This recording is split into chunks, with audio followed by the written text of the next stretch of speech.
Hi friends, 5 days అయింది మీకు videos పెట్టి. నేను కొద్ది బాధల్లో ఉన్నాను. మీకే తెలుసుంటుంది అనుకుంటా, నేను చెప్పాల్సిన అవసరం లేదు. ఎంత ఫ్రాడ్ అయింది ఏమన్నదని మీరే చూసి ఉంటారు, నేను చెప్పాల్సిన అవసరం లేదు. ఈరోజు యూట్యూబ్ నా గొంతు కూడా రాసిపోయింది మాట్లాడి. మీరు గమనించాల్సిన విషయం ఏమనంటే, యూత్ కానీ, అక్కా చెల్లెలు కానీ, అమ్మ నాన్నలు కానీ, వయసులో 18 వాళ్ళు కానీ, ముఖ్యంగా యూత్, మనం చెప్పేది ప్రతి ఒక్క మాట నిజం మీకు తెలుసు, మీ మనసాక్షికి తెలుసు. నేను చెప్పేది బాగా ఆలోచించండి.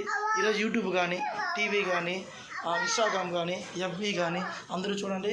నాకు ఇప్పుడు 3-4 daysగా మీరు నమ్మరు, నేనేదో యూట్యూబ్లో ఫేమస్ అవ్వాలని కాదు. దగ్గర నాకు ఒక 150-130 నెంబర్స్ వరకు నాకు ఫోన్ చేసి ఏందన్నా ఇలా అయింది ఏందన్నా చాలా బాధగా అంటున్నారు. మీరే ఆలోచించండి. నేను చెప్పింది నిజమైతే మీరు వెంటనే నాకు లైక్ చేయండి, షేర్ చేయండి, కామెంట్స్ పెట్టండి, ఓకేనా? మీకు ఇంకా ఏదైనా తెలిస్తే కూడా నాకు యూట్యూబ్లో పెట్టండి. ఇది ఈ ప్రభుత్వం వచ్చింది ఎంత నిజం ఎంత అబద్ధం అనేది మీకే తెలుసు.